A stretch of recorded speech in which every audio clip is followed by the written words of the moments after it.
19, Ressler had predicted that the killer would have grown up without a father. Monty Rissell's father left when the boy was 7 years old.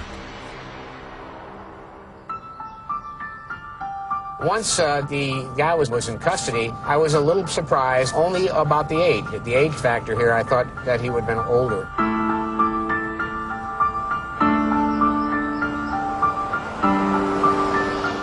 This is closure in a sense, working on something to the point where now you're going to put it away. But more importantly, I think, is the fact that you're now able to sit down with this individual, to ask him questions. In a sense, it becomes validation of the profile that you've done. Were you right? Were you on the money?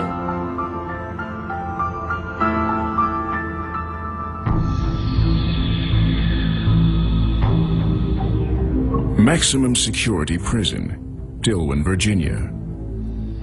This is where Monty Rissell will spend the rest of his life. You know, you always wonder what it's like to see a man that you already know so much about. What does a monster look like? It's always surprising. Once again, Robert Ressler is about to enter the mind of a monster.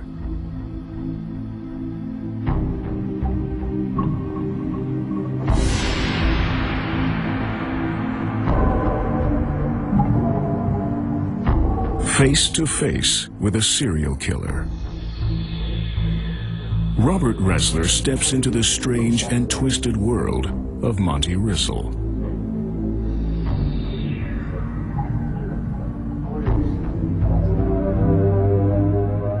What was it like to take the lives of these women?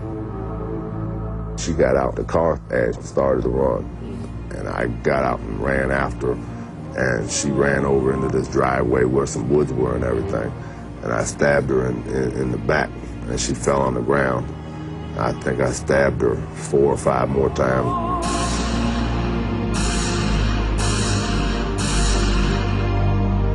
All that Robert Ressler can do now is listen.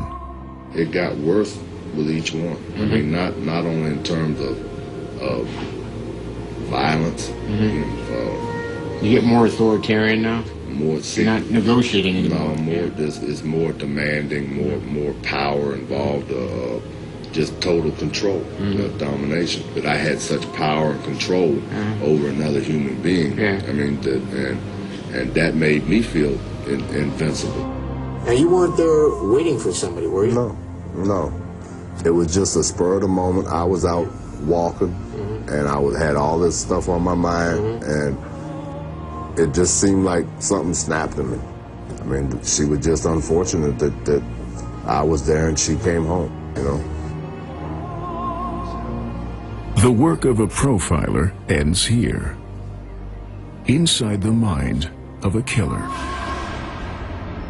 It's magic with him. He's got a key, or he's got a window that he can look through, and when he looks into it, he can see the person that's doing it.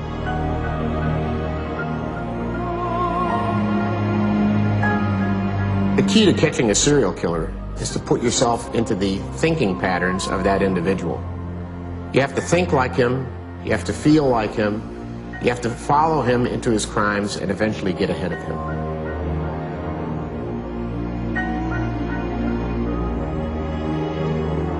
When I paint a picture for him, or I tell him what happened, he's right there.